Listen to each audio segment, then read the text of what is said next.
It's good to have it be just us now. Like Yes. we love our guests, but it's Do good. we? No. We're Hate all of we're them. If you are a yes. guest and you're listening to this, which is They're not unlikely, listening. except for Christoph, uh, Right. Yeah. we Maybe hate Owen. Owen listens, I think. Hi, sometimes. Owen, if you're Maybe I don't know. listening. I don't remember. Uh, Anyway, anyway, welcome to Televised, the TV movie story, the podcast where we talk about a bunch of TV movies. And welcome to July, everybody. welcome Uh, to July. It's not that for us right now. It's June. I know, but I'm trying to play into, what they're experiencing right now. They're experiencing July 1st, 2025, if they are watching this on release date or I don't listening, I think mean. yes. Uh they're listening to this on release day, which is unlikely. Although that is also when we get the most listens for any of our podcasts. So That makes sense statistically statistically. likely, if anybody's listening to this, they're listening to this day one. Hi, everybody. It's the second Civil War. The movie, hopefully. We're recording this far enough in advance that you never know. This was It's six uh days in advance. this was not the escapist satire I was hoping it would be, given the state of the world and the country. Uh, Uh I mean, we're coming off a good day with Zoran winning yesterday, yeah, that was winning the fun. primary. But Congratulations, New York City. yes, congratulations. Good luck. Good luck in general to certain people and not to others. This is gonna. I don't want this episode to be too much just us talking about the state of the country and the political sphere of things, but I don't want it to go uncommented on either. That like this is a movie about a civil war started by immigration issues, and Yeah, and it's it like was the movie starts with like Pakistani orphans being like taken out after like a nuclear strike. So it's like, taken out as in being shipped to the US, not yeah, the yeah.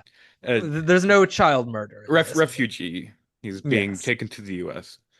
There is murders, just not child murders. Yes. This is a I don't know. Not the no, I still had a good time with this movie. I liked the movie. I found it enjoyable. I thought at times it was very funny. I just at other times this movie is relevant a lot. Give us the rundown before we get into this Yes, too so far. we're talking about the Second Civil War from 1997, directed by Joe Dante, written by Martin Burke, starring Beau Bridges, Joanna Cassidy, James Coburn, Kevin Dunn, Phil Hartman, Dan Hedaya, James Earl Jones, Dennis Leary, Elizabeth Pena, and Ron Perlman, with Brian Keith, Kevin McCarthy, Dick Miller, William Shallard, Catherine Lloyd Burns, Jerry Hardin, Larry Jenkins, and Ben Masters. You also have a little bit of Roger Corman in there, Rance Howard, Robert Picardo, a bunch of familiar faces, even outside of that long list of names. Hmm. Uh, The it, very, very big cast. yes, very. Premiered March 15th, 1997 on HBO, and then also played like on HBO on the 18th, 23rd, 27th, and 31st. They were really, really pushing it that month. And then later played the Venice Film Festival later Oh, in that year. wait, And after it premiered on TV. yeah, That's strange. I mean, it had. I mean, and then it had like theatrical releases in Europe. Like it was released in theaters in a lot of European countries, but it was a HBO movie production wise. Uh, Okay, weird. Other things that were showing at the same time. Again, this was on HBO, but things that were showing on cable on ABC, a movie Bridge of Time, which is a A Beau Bridge of time? no, unfortunately not. It does have Shucks. it has Cicely Tyson. It's what's the original book that is it The Lost World is based on the like Shangri-La? Where does that originate from? That's God, there was a fucking a Lost Horizon, Lost not The Horizon, Lost yeah. World. Right. I was trying to Uh remember the Oscar nominated movie yeah, about it. which I think is also called Lost Horizon. Yeah, it's Lost Horizon. Yeah, it seems to be an adaptation of that. On CBS, you had a repeat of Everybody Loves Raymond and an repeat of Walker, Texas Ranger. On Fox, you had America's Most Wanted. And on NBC, you had an episode of The Pretender and an episode of Profiler. Can I read to you the premise of the TV show The Pretender? Please do. Okay, well, that's not the web page I want to be pulling up. Where is it? Here we go. Okay, this is straight from the Wikipedia page in the opening paragraph before it even gets to the paragraph on plot and everything. The series follows Jared, Jarod, a young Okay. man who is a pretender, a genius imposter able to quickly master the complex skill sets necessary to impersonate a member of any profession. He was kidnapped as a child by the Center, capital T, capital C, CENTRE, so you know they're evil, a sinister think tank located in the fictional Blue Cove, Delaware. It exploited his pretender abilities, but Jared escaped as an adult and goes on the run. He is chased by a trio of Center agents: Miss Parker, the daughter of a pivotal figure within the Center; Sydney, a Center psychologist who raised Jared; and Broots, Broots, a Center computer expert. In each episode, Jared assumes a new professional identity, such as a doctor, lawyer, soldier, pilot, to investigate a crime framed on someone else and deliver justice to the actual culprits. In the meantime, Jared searches for his origins and leads Miss Parker, Sydney, and Broots on a chase to discover the dark secrets of the Center, including how they are involved in the death of Miss Parker's mother, which on its face is already pretty wild. But I love that, like, that's just how you were doing TV shows in 1996. That, like, okay, we have this sinister plot of this sinister society called the Center and a man who is raised by them and breaks out to escape to find his own truth. How do we make this a procedural?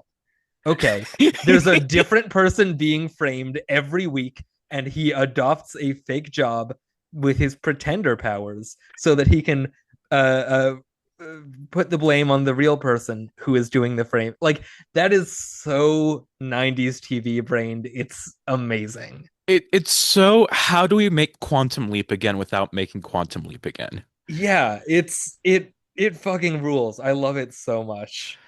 It Uh, I need maybe we should watch The Pretender. may, Maybe we should just if we watch all like 80 episodes of The Pretender. if we ever do that Patreon we keep talking about, like that's something that we need to put on there. Exactly. Who's in this? Oh, John Grease. Grease, I don't know how to pronounce his name, but from White Lotus and Napoleon Dynamite Huh. and Lost also. Of Uh, course, of course. Gotta bring up the fucking Lost actors every time you get a I chance. I don't even think of him as being a Lost. Oh, Jake Lloyd was on it apparently as a recurring role. Like Like, Star Wars Jake Lloyd? yeah, and Huh. like 3 years before. Oh yeah. That's You crazy. gotta work your way up to Anakin. Like it's The Pretender, Jingle All the Way, Anakin Skywalker. Well, this is post Jingle All the Way. This is two Okay. years later. Jingle This All the is Way, The cashing in on. Pretender, Anakin Skywalker. There you go. Seems wild. Seems like a. Oh, hey, there were two TV movies of it: The Pretender 2001 from Oh my God. 2001, and The Pretender Island of the Haunted, also from 2001. Okay. We are putting this, making sure these are on the list at least. I'll. Anybody notable in these other than Harv Presnell is in The Pretender 2001, the dad from Fargo, Huh. who was in something else I just watched recently. And then Island of the Haunted, you got anybody? Also Harv Presnell. And yeah, nobody else that I recognize. Crazy. Okay, we gotta watch these. I have them open up. We will get back to them. We will talk Okay. about them after this episode. This is not an episode about The Pretender I 2001 or I The wish it Pretender was I've already now, but forgotten. We are talking about the the second Second Civil Civil War. War. I Uh, you know, bold of this movie to completely cut out the Kaylee Spaney and Wagner Moura characters. I know Kirsten Dunst dies at the end, spoilers, but like, I don't know, wild direction to take with this one. Just totally switching up the story that we followed for that whole movie.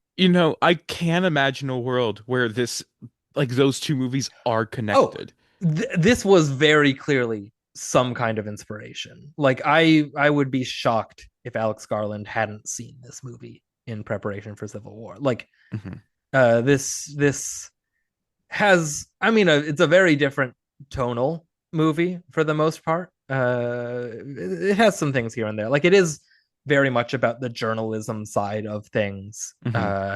There there are parallels to be taken, but yeah, this is well, for one, better than that movie. I still don't know what I actually thought of this movie. Honestly, same. Oh, I thought you were gonna say of Alex Garland's Civil War. Oh no, I know exactly what I think of Alex Garland's Civil War, which is like I appreciate like what it does on a technical level, and I do think it has some good like action scenes and stuff, but also it is so completely disinterested in its titular Civil War that it's like why are you even making this movie about a Civil War if you don't care about the Civil War? It's just a way for him to hate on just war journalists, which yeah, that's something you can hate on. But like, why is this movie called Civil War? Yeah, that's how I feel about that one ultimately, more or less. I did like this movie. I think it has its issues. I think it struggles sometimes with one, the the ensemble. I think it juggles too many main characters at times. Hmm. And I think there's tonally it doesn't always know whether it wants to be a full out satire or like a drama. Like all of the James Earl Jones stuff is really out of place Yeah, and really like just like I mean the whole ending of the movie with him giving the whole like I mean not to jump to the ending right away, but like this movie doesn't really have an ending. It's just sort of James Earl Jones going, "Well, that's isn't the this way it weird? is. Yeah, I guess we fucked our country. Oh well, things But that go the happens to the best of us." it's like trying to be this weirdly like pro-American message at the very end. It's like it ends with like the American flag, or it says like, well, like that's just how we are.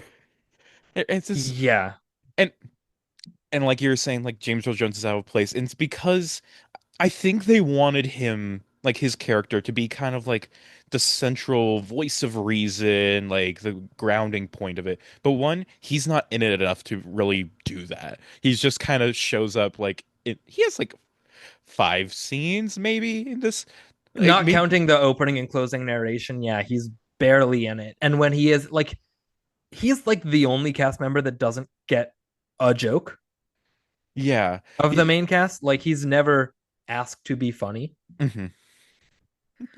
Why start now? You know who he kind of reminded me of Who did character he remind wise? you of? Stephen McKinley Henderson in Civil War. The like, elder journalist who's seen it all and is tired of it all, but like has a thing to say. I You don't know, know. I wasn't not thinking of that. I would have liked to see a young Stephen McKinley Henderson in this movie somewhere. Yeah. Uh, Yeah, he we could have we shown up. we need more of him. Like I always love seeing him in movies. Yeah. Anyway, um, but yeah, it's just all the times they try to use James Earl Jones's character to try and get some perspective on it, or try to get everybody aware of like the realness of the situation, to have some potent moment.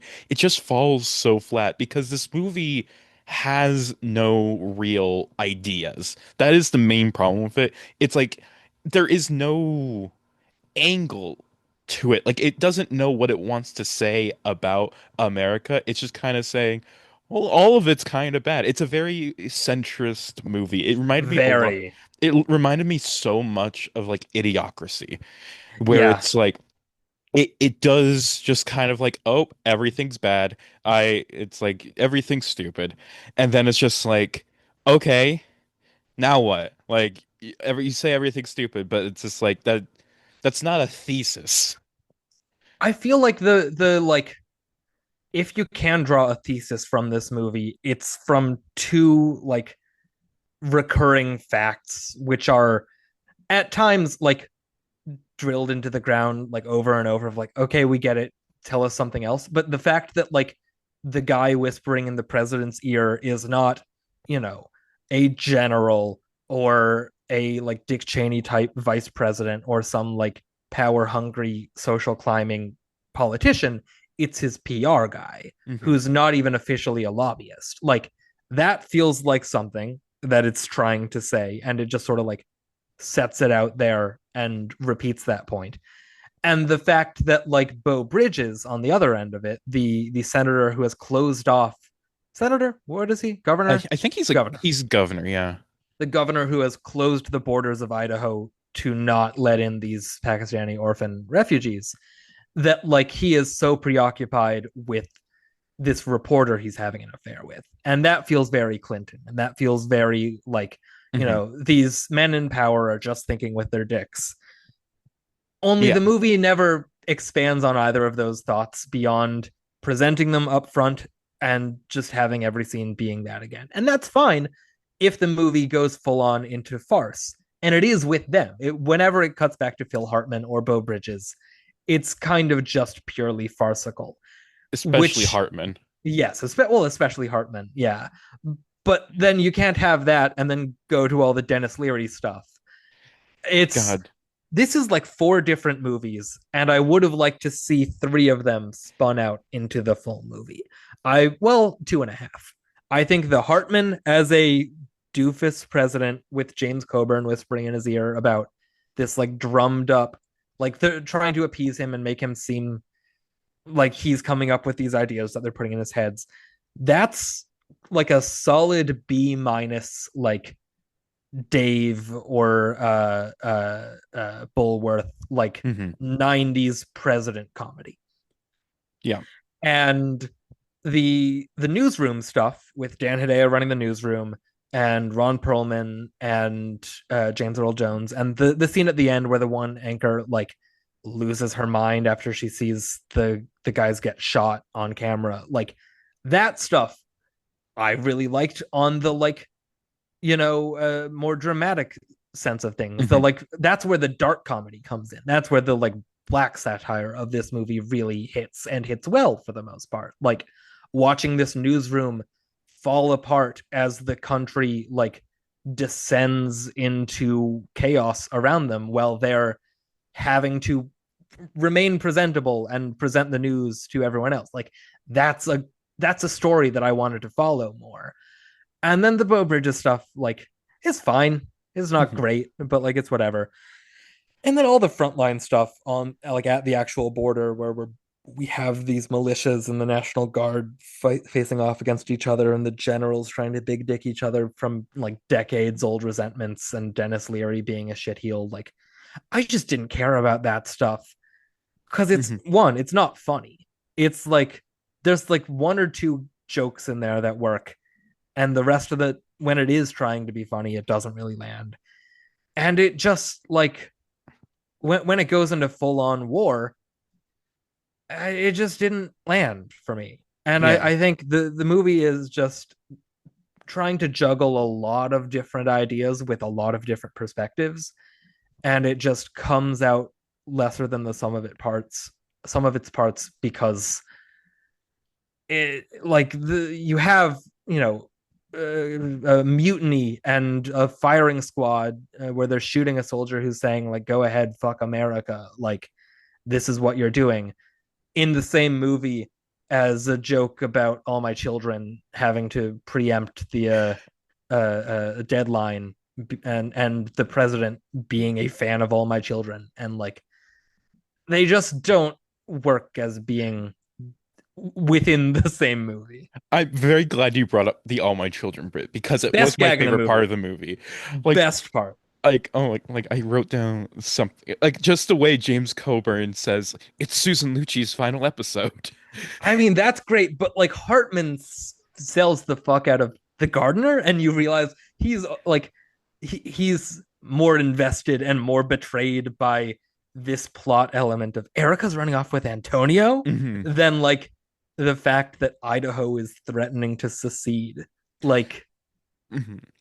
And also I do like how just in the credits they have like just a bit of like narration and it's like they say it's like the fine Susan Lucci's final episode of All My Children is like the highest rated thing since MASH or whatever. And it even surpassed the finale of even MASH. surpassed the finale of MASH, which like I do like just a little like background bit where it's like, yeah, they did perfectly time this so people could get back to All My Children. It's is very good. Um, Which one like does have one of the best payoff jokes of the movie, where because the whole thing that we're talking about here is uh uh, uh Hartman gets coerced into setting a 72-hour ultimatum, and Coburn is like, well, we can't do 72 hours because that would end right in the middle of this episode of All My Children. And the last time we pushed All My Children, we lost the women vote because they were mad at you for disrupting their soap schedule. Uh, which then leads to the press conference where Hartman says that the ultimatum is 67 and a half hours. mhm. That's that half hour is perfect. Great punchline to that. Yeah, Great punchline there. good. That was a good bit. It did make me laugh. Uh, but and also just like when Hartman ends that scene with, "Since when does a Yes, soap opera control the future of the country?" And then you cut to the shitty romance plot with Pena and Bridges. with the like swelling strings. Yeah. Like it's the extreme close up on Elizabeth Pena. It's her talking about I just don't love him, and you have the music. Like it is a solid joke. Like I wish this movie was more that. I wish it was more Strange Love. I wish it was more even fucking Michael Moore's Canadian Bacon. Like which is another movie about a drummed up war for the sake of PR stuff. Hmm. Like I wish this movie committed to one thing or another. And as it stands, I think the James Earl Jones stuff really betrays the comedy. Yeah. And I think the comedy really betrays the darker stuff with the war and the like firing Yeah. squad and the one reporter getting shot on air. Like all the Yeah. like it It's just it's a like frustrating movie because I really liked so much of it. yeah, it's like what this really needed to be was a miniseries. Make it two, three, or even like you could go up to 10 episode miniseries with this, and you could like really delve into all these things and be able to have enough time to balance all these different aspects. But it just does not have the time it needs. It's a 90-minute movie, and they Yeah. want to do all this stuff, and they just do not have that time. And so it's like you what you're left with is this movie that's like it's kind of funny at times. It has some kind of potent scenes at times, but it just isn't able to build itself up to anything. Yeah, it just, I mean, for one, like we said, it doesn't end. It just straight up like the war happens because of a because James Coburn misheard the reporter saying that Beau Bridges was going to give his succession speech about I'm stepping down to marry this reporter and raise Mexican babies.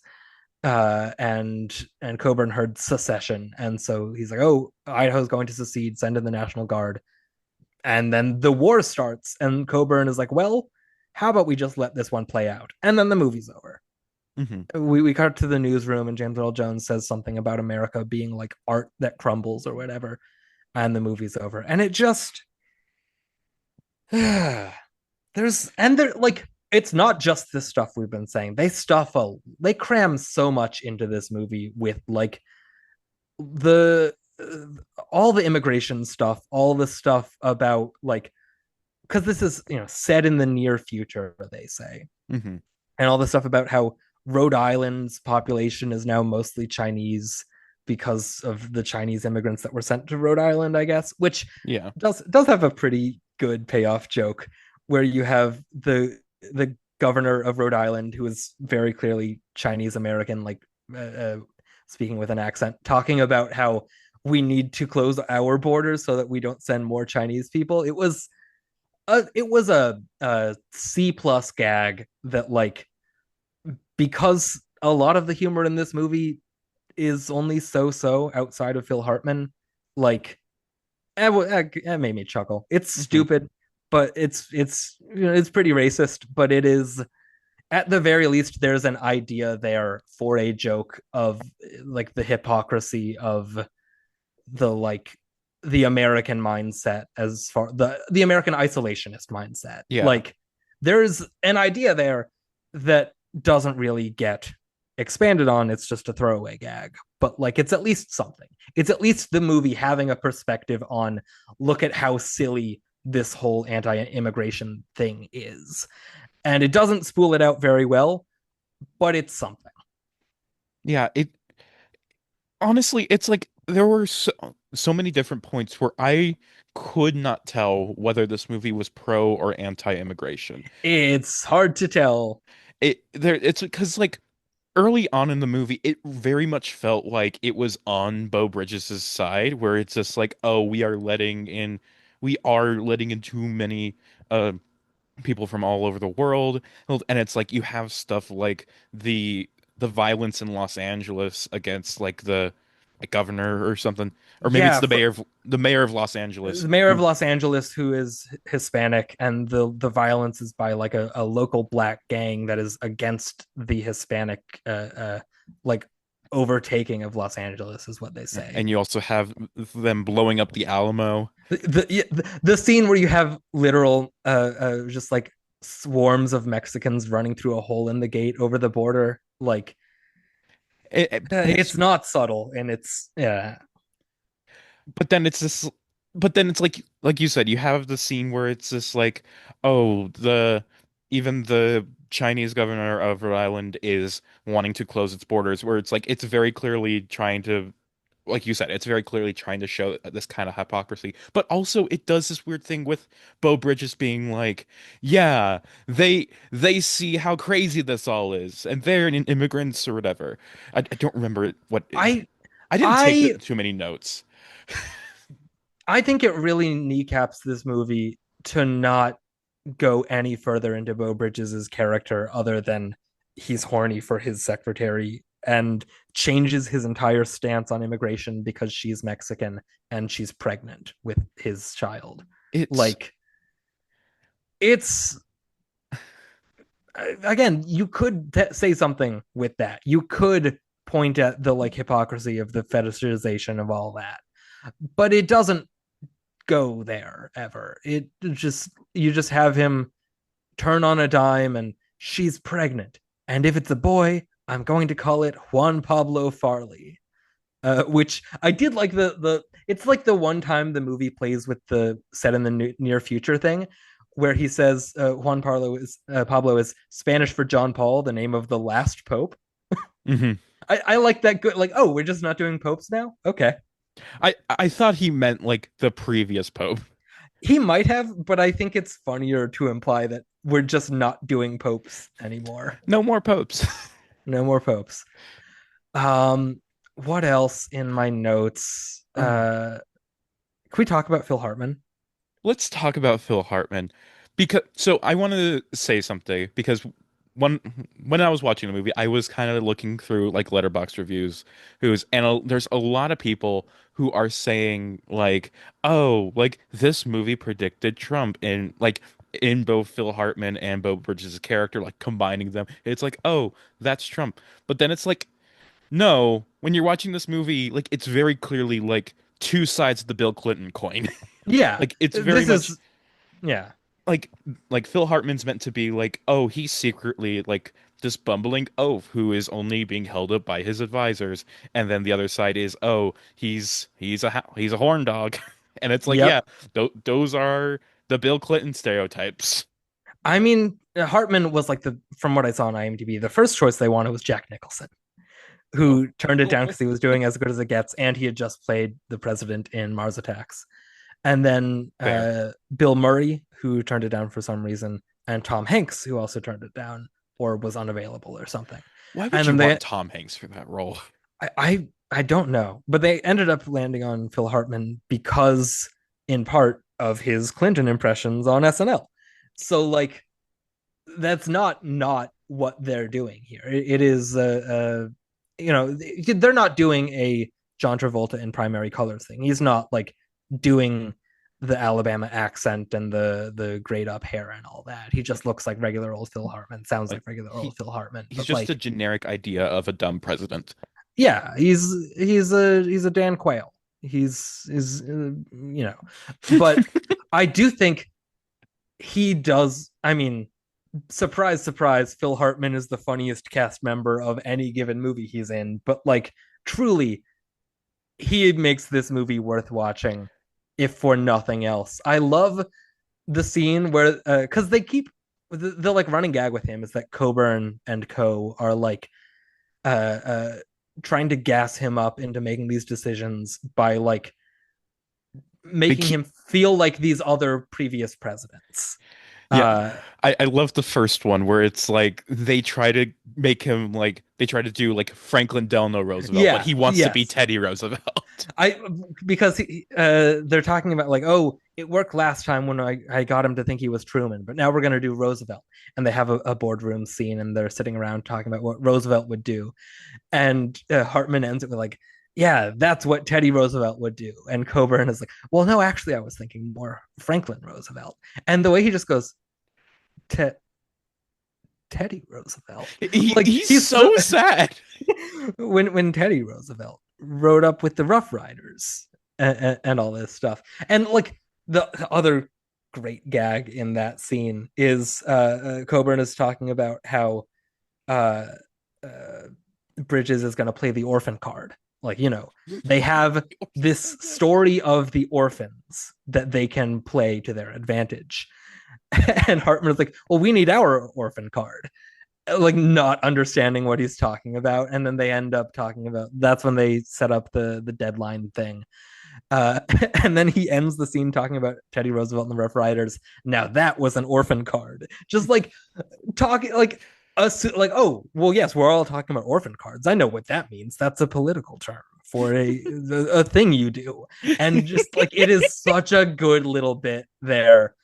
He is so funny in this. So I love a good comedy president and Mhm. anything. Like, I mean, Doctor Strangelove has a great one.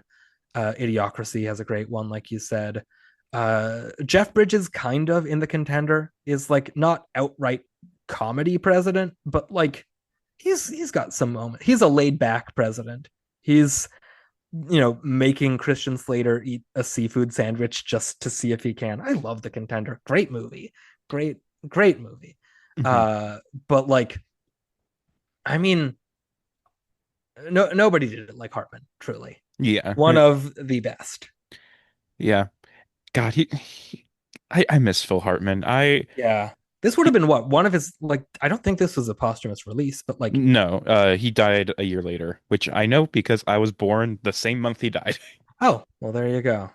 Uh, Uh, yeah, what else in this uh, movie? so Uh, I do want to bring up, I want to focus on Elizabeth Pena for a moment because like Oh, I what, did. Oh, sorry. I was just very briefly while we're on the Hartman thing. I oh, just go wanted ahead. to say James Coburn also very good in this. Yeah, Uh, Jake, uh, he's great.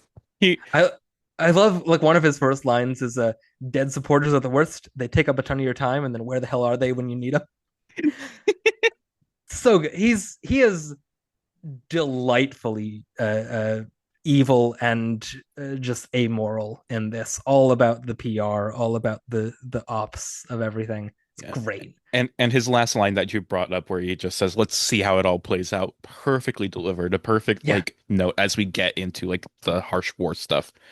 Um, Anyway, I want to talk about Elizabeth Pena because Yes. like while this movie wants James Earl Jones to be like the heart and soul of the movie, it's really Elizabeth Pena because she bridges so many of these themes just into her Bridges, you one. say? Shut up. Had to. It wasn't intentional. I Fuck know, you. but Um yeah, she bridges like so many different themes of this movie just into her one character because she is like they openly talk about how she is an immigrant and she is part of the newsroom and it's like she is able to comment on like these different stories from her perspective and like she has good funny lines. She has a lot of heartbreaking moments and she has so much like every time she has an emotion, I feel like that's the emotion I'm supposed to be having. yeah, Because I it's like she's just always right about everything whenever she says something. I love the scene. Like, she has one of the few times that the dramatic stuff in this movie really does work. where the mayor of Los Angeles is giving his speech in Spanish, and their real time translator is out because his wife is having a baby, and she's just had this big blow up with Hedaya about how she wants to leave. Or at the very least, she wants to be transferred away from Beau Bridges, and he won't let her. And then he like has to call back and be like, "Hey, can you translate this for us, please?"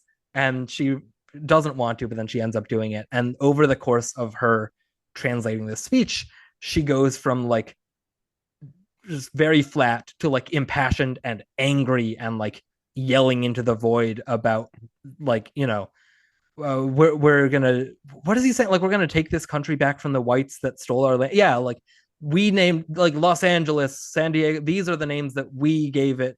We gave Hmm. these places before the white people came in and took them.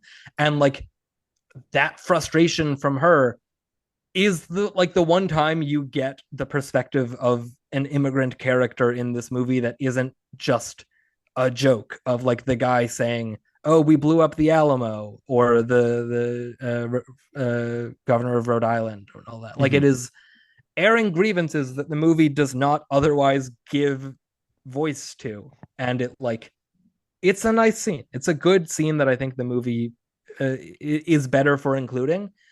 Uh, Yeah, but yeah, it's definitely one of the best scenes of the movie. And it also important thing is like it's also immediately after how um like there's the whole scene of like all the Mexican immigrants running across the border, and she's like calling in like, "Hey, why am I not down there?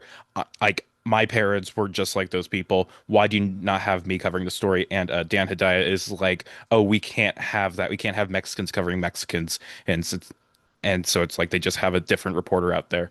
And it's like this is clearly pissing her off. She wants to be able to cover a story that's important to her. But then it's like immediately after they're calling her in to be like, "Hey, we need this from you." And it's like, of course she's begrudging about it, but then it's like, yeah, she's able to give that give more emotion to that scene with the mayor of Los Angeles and everything. And yeah, it's God, I wish she was the one who got the Emmy win for this movie. yeah. I mean, Bridges is good, but like he's not top three in this cast by Which, any means. how did we accidentally cover two of Beau Bridges' three Emmy wins? Yeah, Because it we with happens. this and Texas cheerleading murdering mom, and it's like the only other one is God, I just had it. I Uh, didn't write it down, but it's something about the Reagan assassination. that sounds right. Um, Without Warning, the James Brady story Well, as there you James go. Brady. Hey, But good yeah, for so you. we're gonna have to cover that sometime before the year ends so we can do the triple bridges. The Beau Bridges trifecta. Hmm. Anyway, Um, they blow who, up the Statue of Liberty, which which honestly, is like it's blown up by like Idaho patriots, right? It's like yeah, we like, yeah we no longer want to take in the huddled masses and all that. Like it is yeah, uh it's called like Americans for Farley or something like that. yes, yeah. Or Patriots for Farley. Patriots for Farley. Yeah. Uh, yeah, which it's simultaneously like an incredibly striking image while also me like I'm trying to figure out how it even happened. Like, how do you blow up the Statue of Liberty, this thing that's made like made of metal? It's like, how did they, like, I'm just trying They to blow figure out the the, head off. Like the head is like fully in the bay. yeah, Like it is gone and on fire. yeah, I want to know how, like, the logistics behind it, even though that is the least important thing in that scene. Yeah. Um, Any what other else? characters we want to highlight? I think the newsroom as one central character is Hmm. like it's a solid ensemble. Dan Hedaya is really good as the like flustered head. The first line I wrote down. Well, my first note is Idaho is such a funny state for this to be about, which true. Still But true, yeah. uh, my second note is a line from him talking about everything going on. Thank God for arrogance, lust, and greed, or we'd all be doing infomercials.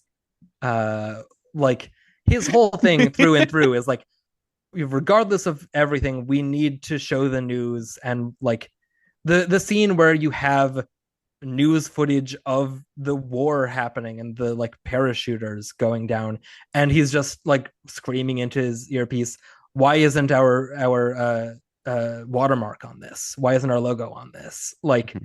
somebody get on this. This is our footage. We're the ones broadcast. Like, he does a really good job with the like hard-nosed newsman archetype. And then you have Ron Perlman in there as the like Ron Perlman as the bleeding heart like liberal in the group Mhm. is really good casting, really funny. Yeah. Joanna Cassidy, like I said, with her blow up at the end where she like takes her anchor's head, like, well, first she like blows smoke in his face and then she grabs him by the back of the head and just slams his face into the desk. Mhm. Really good stuff. James Earl Jones again. Dennis Leary on the front lines is fine. I don't like Dennis Leary. I think like Dennis Leary sucks, but like he's not the problem in this movie. He's fine. Yeah. Like honestly, let's pivot over to that whole like the scenes in Idaho and stuff like and how things kind of devolve over there because like I have so little to say about it. It's just then I I mean can it's take the lead important, on but it. yeah, yeah, go for it. So it's like first of all, the first scene we get over there, the first scene with Oh Dennis yeah, Leary is him watching a John Wayne movie on this TV just in the middle of a field, and then it gets run over by a tank.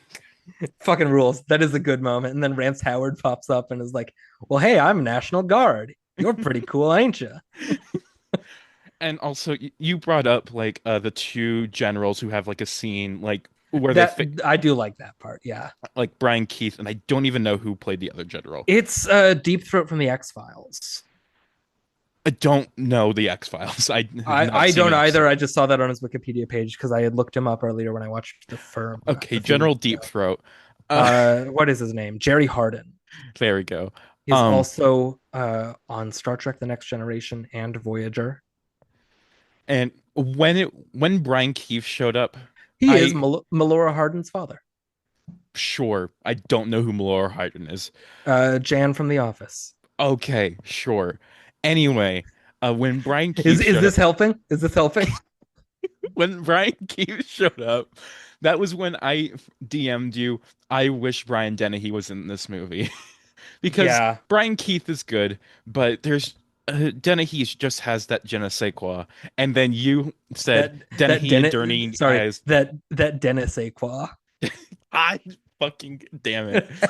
You're being funnier than this movie. Yeah, thank you. And anyway, you said that Dennehy and Durning as the two generals, that's an idea that I wish they were able to pull off. But Yeah, it's like we have Brian Keith. Brian Keith is good, but it's just no Dennehy. Um, yeah. I do anyway, love the scene where the two generals are just on like either side of the border chewing each other out, and then you cut to like I think it's Dennis Leary and his guys, mhm. somebody being like, there's an incredible dignity to something like this. Seeing these two men just talking out and then you cut back to them like, blow it out your ass, you prick. Fuck you, asshole. Go find your mama. There's these two old men harboring decades old beef, just like stewing in it at each other. Good stuff. Good, very good bit. But then we move on to just kind of everything falling apart, or where it's like first they like find out that it's like it's not just the Ohio or Idaho um militia, National National Guard. Guard or whatever, or it's like other states sending in their troops, Montana and North Dakota are both in Montana, there. North Dakota specifically. He, Uh, and uh, then well, uh which we only find out because after Leary has gotten sacked, he quits and then he like sneaks onto the Idaho side of the border. Like he is now in the trenches with the militants on the other side from what he was reporting on. So they get the inside scoop that way. And then we start to see like on the US side, or I guess the national side or whatever, um we start to see tensions fall apart because specifically because one soldier is like specifically about like, hey, I don't want to kill another American. That's not why I signed up. And And then also, my sister lives in Idaho, my and sister lives in that's Idaho, his like breaking point. and he shoots a general, a major or something, The and commanding officer, just commanding some sort officer, of something. something like that. And it's just and like this is when things fall apart. And it's like this is good to have in this movie because this is like one, it's like it. it of course ties it back to the Civil War, like the original Civil War, or the first one, the only one, the real one. Uh, because it's like that was such a big thing, like brothers fighting brothers and all that.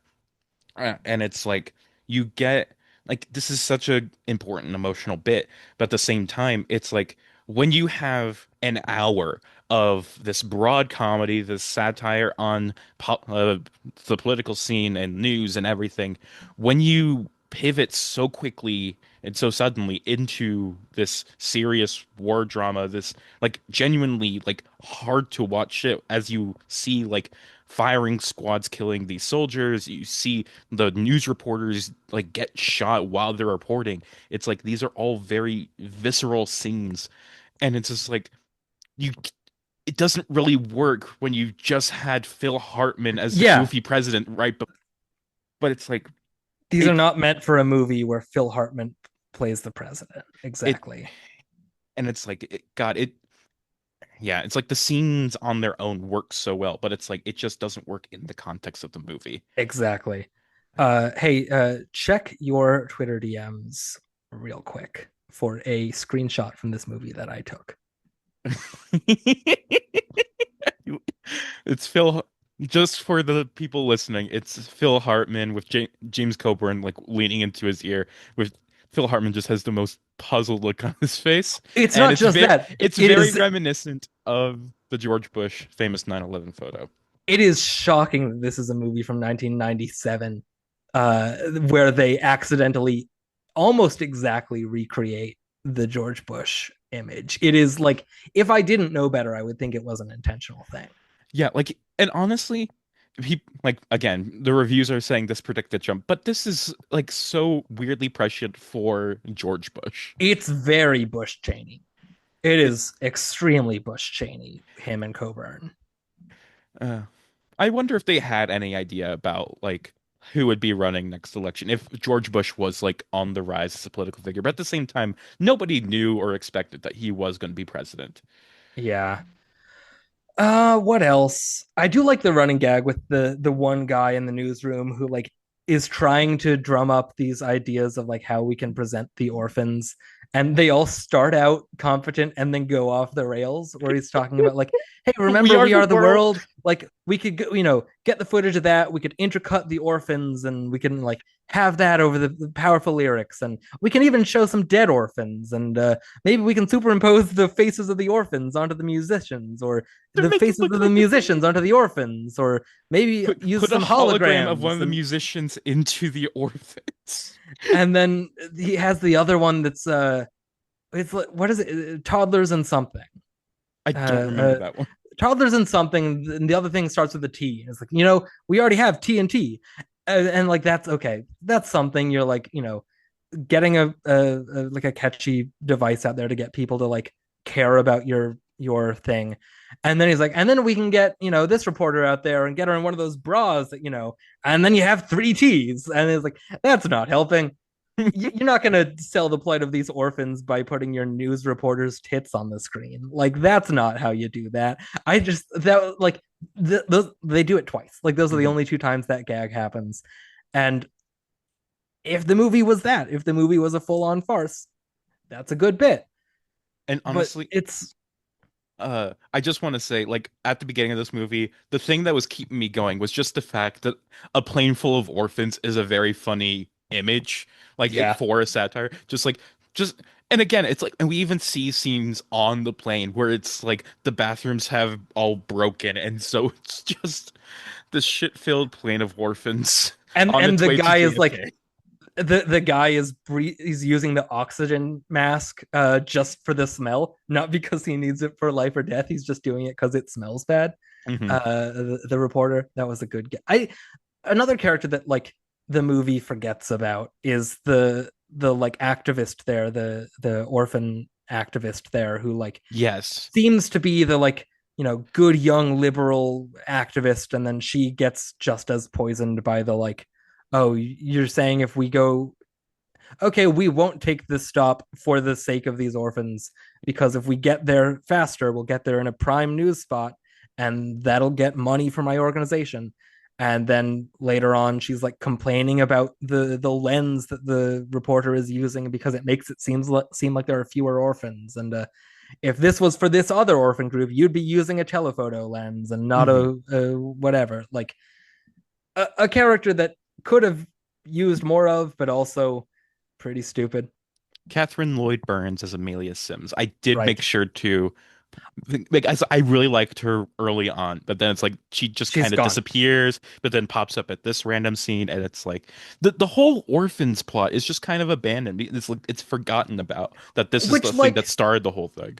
it makes sense, kind of, in the sense of like, oh well, these big things like that, like nobody could have expected that would have started the second civil war, and so quickly the like instigating incident of this war gets forgotten about because it was a PR issue. Like Bridges didn't really care. He was just doing it to like get in the pants of Elizabeth Pena. And Hartman didn't care because he didn't know what the fuck was going on. And Coburn didn't care because he just wanted to like smooth things over so that he could make the president look good and reelectable. Like Hmm. this is it is a an issue that like none of the characters really care about that much. Like Bridges cares to some degree enough to like close the borders of Idaho, but like he's not doing it for any strongly held reasons. He's doing it to look tough and to look there's some like video shown early on about how he was elected as a Democrat but has been leaning hard to the conservative beliefs of the Idaho people, and his slogan was America as it should be, which again prescient. Hmm. And also, you know, throwing I mean, back to that's a I satire, like mean, Reagan. yes, yeah, Reagan was the first MAGA, but like it is I don't, again, this movie would benefit from having a perspective, Yeah, it's kind of like period, a perspective. and also it's like the movie falters from moment one, mainly because I don't believe this as a potential near future America, because there is no world when we would have ever been so gung ho on like taking in all these immigrants that we get to the point where it's like, no, there's too many immigrants. I need to shut down the borders of Idaho. It's like it would be like it is now on the president to like shut all that down. It's Yeah, not going to be one state. it's it's a very silly movie that should have been either more silly or a lot less silly. Yeah, or just get, like I said before, like turn this into a miniseries. Give yourself more time to actually develop an idea, and Yeah, just get. like these are all characters I would be interested to see spun out into further. Again, like I think if the movie was all about Hartman, I would like that. If the movie never left the newsroom, that would have been something. That would have been like, because then you can still cut into like video, like news footage of Hartman and Bridges and all this stuff. But like it would have so much more focus. And I think that's where the movie is strongest in both its satirical bent and its dramatic stuff, is all the newsroom stuff. That's the times where the movie feels most like it has a perspective. And if you're making it a movie, make it about that. If you're making it a miniseries, you can spin things out more. But yeah. Mhm. I I was just inspired to look at the letterbox page for the writer of this movie, Martin Burke, and I I really like that after this movie, the very next year he made The Pentagon Wars with Kelsey Grammer and Cary Elwes, and which Yeah. is very much like, hey, the Second Civil War was popular, make another one. Yeah, why not? And he also wrote Top Secret, the Val Kilmer movie, Oh, and Pirates of Silicon Valley, the Steve Jobs, Bill Gates movie. well, there you go. He also directed that one, it looks like. Oh, he directed it too. Yeah, Hey, how there about you that? go. Good, good for you, Martin Burke. We got You to do that one soon. yeah, that is a big one, especially with like the pit being a popular thing. Right. Yeah. Who is this that I have a purple hyperlink to? Gemma Zaprogna. Why have I clicked on this person's Wikipedia page? I don't know. I don't know. What the hell is Avenging Angelo that I've clicked on? Also, what's his name? No. Why did Is I? is Avenging Angelo like something that was on at the same time as a different thing? Was it? It might have been. I think it was. What year was it? It was 2002. So no. Hmm. Yeah. Like, have we It done anything from the 2000s? surely. I mean, I don't know when I if I clicked on this. Why have I clicked on this person's? I don't know, but she is apparently in something that was referenced on a totally different podcast I was listening to earlier today. Road to Avonlea. Okay. Why And did I also, I click just looked on? up what we've done from the 2000s. We've done two movies from 2006, Cheetah Girls 2 and Queer Duck the movie. Right, of course, of course. How could we forget Queer Duck? We can never forget Queer Duck. It will not let us forget it. Maybe Avenging Angelo was just like, what? What the hell is There's this? something about Avenging Angela. I don't know why I clicked on this movie at some point enough for it to have a purple hyperlink on Wikipedia on her filmography. Anyway. I Um, think we're running towards the end on can I this. say an IMDb trivia about this movie? Oh, please do.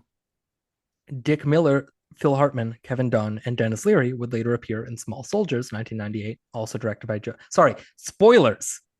Dick Miller, Phil Hartman, Kevin Dunn, and Dennis Leary would later appear in Small Soldiers, 1998, also directed by Joe Dante.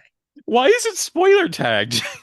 I don't fucking know. Maybe it's a spoiler for, hey, spoiler alert, Small Soldiers is coming out in 1998. Spoiler alert for people who are watching every movie in order. Uh, th There's a movie you're going to get to in about 300 movies called Small Soldiers, and four of these people are in it, and it was made by the same guy. Honestly, Uh, why was Joe Dante involved in this? I don't know. I mean, like, what would he have done that like is would like bring you to Second Civil War territory? Like, We like in some ways I can feel the fact that it is a Joe Dante movie yeah, because his movies often end up very scatterbrained, like trying to do all these different things at once. And it's like he is one of those directors where it's like his movies have a billion different tones. And it's yeah. like, yeah, he would make this movie, but at the same time it's like, why is he making this HBO TV movie? I mean, he had done some other TV stuff to this point. He did two episodes of Police Squad, an episode of the 80s Twilight Zone series after doing one of the segments of the movie, Hmm. like five episodes of Erie, Indiana, a TV movie, Runaway Daughters, with part of that Rebel Highway anthology series. I keep wanting us to do something about the like uh, biker anthology series Hmm. thing. Um, other TV, another TV movie the next year after this, The Warlord Battle for the Galaxy, a UPN science fiction movie. Look this up. It was intended to be Oh a my God. pilot that did not get picked up. This fucking Star Trek Battlestar Galactica bullshit. Uh, We're finding a lot of movies we got to do soon enough. John Corbett. Directed a bunch of episodes of the Hawaii Five O reboot, Wow. Okay, sure. an episode of the MacGyver reboot, two episodes of Salem, uh, consulting on an animated Gremlins show that's been going since 2023 that I am hearing about for the first time. Yeah, The HBO Max original Gremlins Secrets of the Mogwai. I have heard about that. I've heard good things about that. What a cast on it too. James Hong, Ming Na Wen, BD Wong, Matthew Reese, George Takei. Simu Liu. Yeah. Wow. Crazy. Yeah, 20 episodes. Okay. Sure. it won a Children's and Family Emmy Award for outstanding casting for an animated program, which As makes it should. sense. That's a good cast. You know what's a good Joe Dante movie? Matinee. I need to see that. I You know I would do. really like it. I saw it in the theater a couple years ago, and it is delightful. It is like it's great. It's a great movie. What's it about? It is about like a I think it's like yeah, it's a Key West military base. Uh it's like a coming of age thing. It's a bunch of kids, and the local movie theater is showing the new movie by John Goodman, who's this like schlock gimmick horror director, and the new one is Mant, about a man ant hybrid.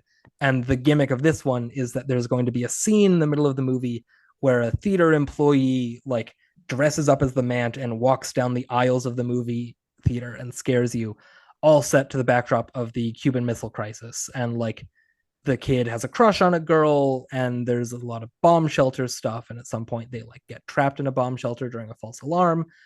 It's a delightful little movie. John Goodman is great. Hmm. As he usually is. It's also got a very brief, very early Naomi Watts in like a one scene movie within a movie, like parody of like My Mother the Car type thing about a shopping cart that is a person. Hmm. And it's just a scene where I watched it in the theater. I was like, that girl looks so familiar. And then I checked my the credits after the fact, and wouldn't you know it, it's Naomi Watts. How about that? Good for her. Yeah, Good is for her. I don't know. yeah, no, it's a fun little cameo. That's not a cameo. It's just somebody that would go on to be much bigger. Hmm. Yeah. Um, Um. we've been talking for about an hour. That seems good enough. I got nothing else to say. I mean, we said Beau Bridges won an Emmy for this, beating out Oba Babatunde, Michael Caine, Ossie Davis, and Joe Mantegna. For So what movies? Oba Babatunde and Ossie Davis for Miss Evers' Boys, Michael Caine for Mandela and de Klerk, and Joe Mantegna for The Last Dawn. Some Oh, of those might be miniseries. I don't know. I didn't look. I I think I know The Last Dawn is a miniseries. Okay. I Let me don't look know up those about the other rest of those. two. I think Miss Evers Boys is a movie. Miss Evers' Boys, 1997. Yep. It's a movie. Oh, wow. Cast on that: Lawrence Fishburne, Alfred Woodard, Joe Morton, Hmm. E.G. That Marshall. that was a big one at the Emmys that year. Yeah. And then Mandela and de Klerk, 1997. It seems to be a docudrama with Sidney Poitier as Mandela. Hmm. Okay. Is that a miniseries or a movie? It's a movie Okay. that Wikipedia or the Google says documentary slash drama. So I wonder if there's some documentary elements, but I don't know. But Sidney Poitier as Mandela is promising. Yeah. I imagine that's probably great, at least for him and Kane, I would imagine. But Yeah. yeah. What else? Anything? Um, What do we I'm got? I'm all out. Like I said, I didn't have many notes to begin with. I I was just kind of mad at this movie at the start of so I didn't Yeah, want to write down anything.